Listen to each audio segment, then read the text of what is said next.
everybody, welcome back to another video. What I wanted to talk about today are some more updates for the things that I've mentioned in my book that are going to happen. The book is the Entering the Fourth Dimensional Matrix, and where I talk about the programs of this world that have to change as we move forward in order for humanity to move further into the fourth dimensional matrix system for the 3D bubble to be absorbed. One of the first things I mentioned is the idea that it'll eventually become a one world government, one world currency. You've recently had President-elect Trump come out and say that Canada could become the 51st state. They say now that he was saying it jokingly. I think he said Trudeau would become the governor of Canada.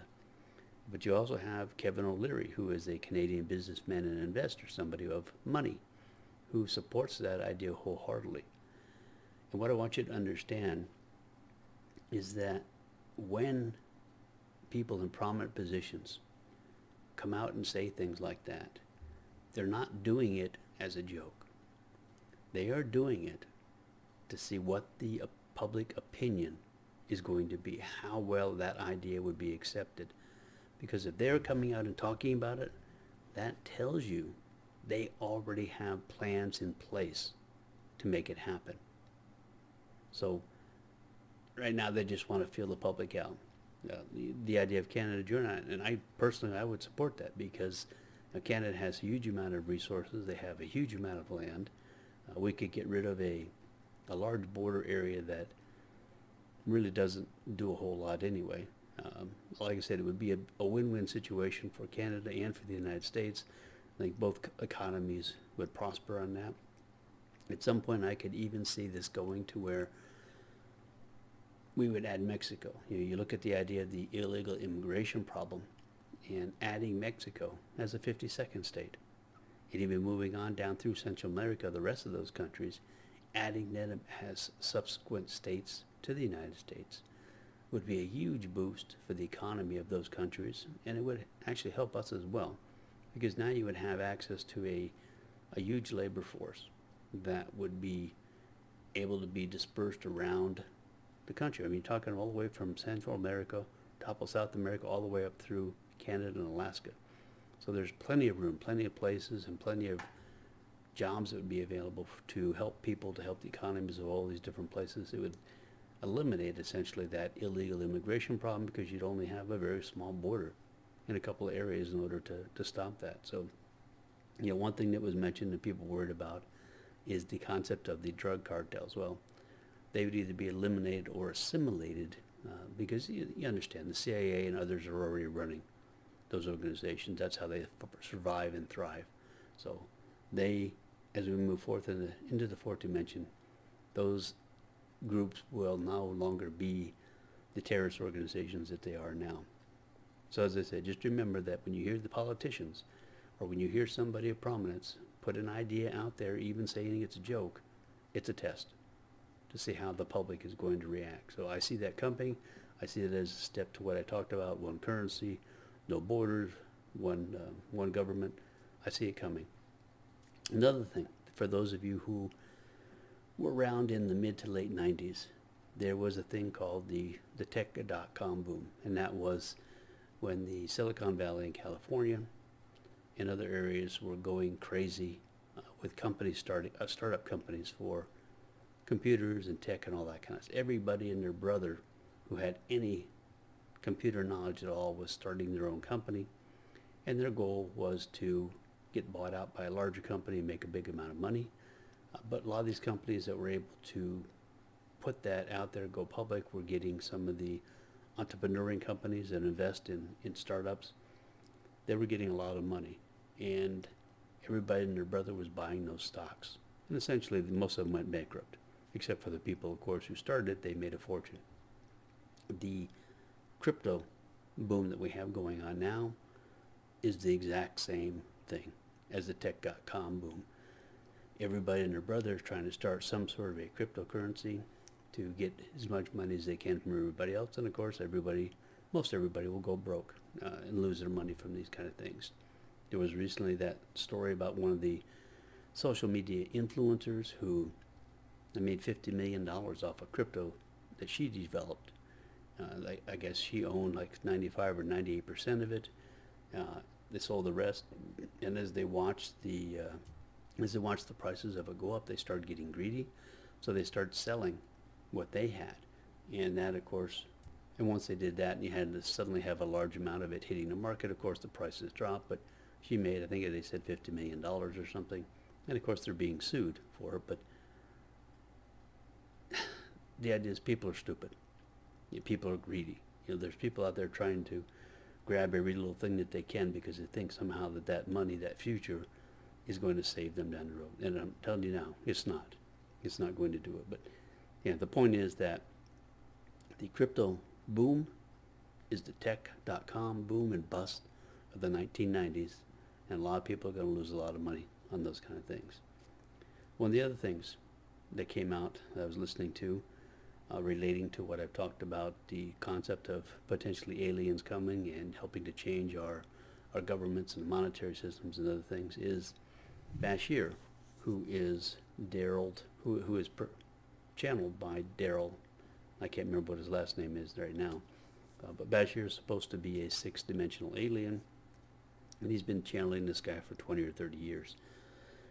He rarely comes out with predictions because he understands how time works in different realities and how things can be switched and changed, so that what they may be telling you is not going to happen because something shifts or changes. He's recently come out and talked about the idea that within the next 5 years, there will be the first open contact. Now, he's not saying it's going to be 5 years. He's saying that within that, which could mean next year. Remember, I talked about in the videos in the book about how Trump has said that once he gets into office, one of the first things he wants to do is to release the blue book, the alien UFO file type stuff that the government has been classified. And of course, there were some more congressional hearings on that kind of an idea as well. So I'm telling you, it's coming. It is coming. Bashir mentioned the idea that one of the first ways it would happen would probably be ships would be over the oceans, off the shorelines of most of the countries, and that they would just sit there over the oceans. And the idea is for people to get used to seeing them and to realize that there are other things, other entities or beings out there besides us. The ships would not be threatening. They wouldn't come onto the land. And if you watched the TV series a few years ago called The V, that was essentially what they did. They had I think it was 29 ships or 39 ships were over the largest cities, and they just sat there for a while before they finally made contact. And the idea was for people to see that at that time they meant no harm. And he says that is essentially what would be happening at that point in order to get people used to that idea. He mentioned that the first group that would probably make contact would be the Palladians, simply because they are humanoid, very attractive from what we've been told in pictures we've been shown. So they would be an outstanding emissary for the fourth dimensional entities and beings. Remember, I've said before, all these aliens that claim to be from higher dimensions are not. They are all part of the fourth dimension, which surrounds our third dimensional bubble. And one of the points I wanted to make on that is that once we make open contact, you can be sure that we are going to be firmly established into the fourth dimensional timeline. As I said, he talked about the first contact would probably be Palladians.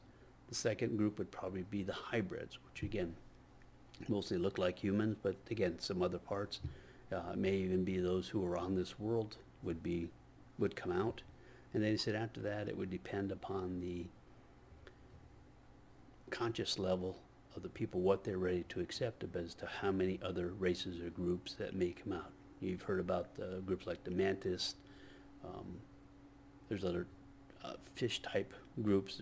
There's reptilians. There's a multitude of other ones, because if you've read my books, you'll understand that those are humans on other lines that have played out having other species are the ones that developed versus the humans. But it's still us, but it's just us doing another timeline. So the point of this is that the things I've told you that are coming, and they're going to be happening in the not too distant future, and that you need to pay attention to these things and start putting them together. And most people may not even put the idea of Trump talking about Canada, the crypto, and the talk about aliens, putting them together as related. Well, they are. They are all connected. They are all tied together. It's all showing you what is coming and how we're going to be shifting. And the big thing is once these things start happening, you can be sure that we are solidly within the entering the fourth dimensional matrix. And once we get going on that, the goal is for people like myself and others to keep us going along that spiritual fourth dimensional timeline, which is where we're going, to get us firmly established on that line.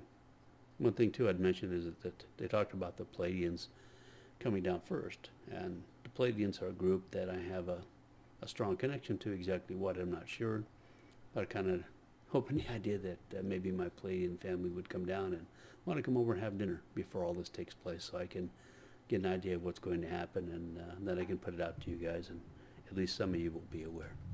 So anyway, keep your eyes open. Things are coming. Changes are coming. Let's focus on where we want to go, that we want it to go down the spiritual timeline, the spiritual fourth dimensional timeline, so we continue to move on forward towards what I call the 5DA. So in the meantime, folks, have yourself a great day and enjoy the holidays.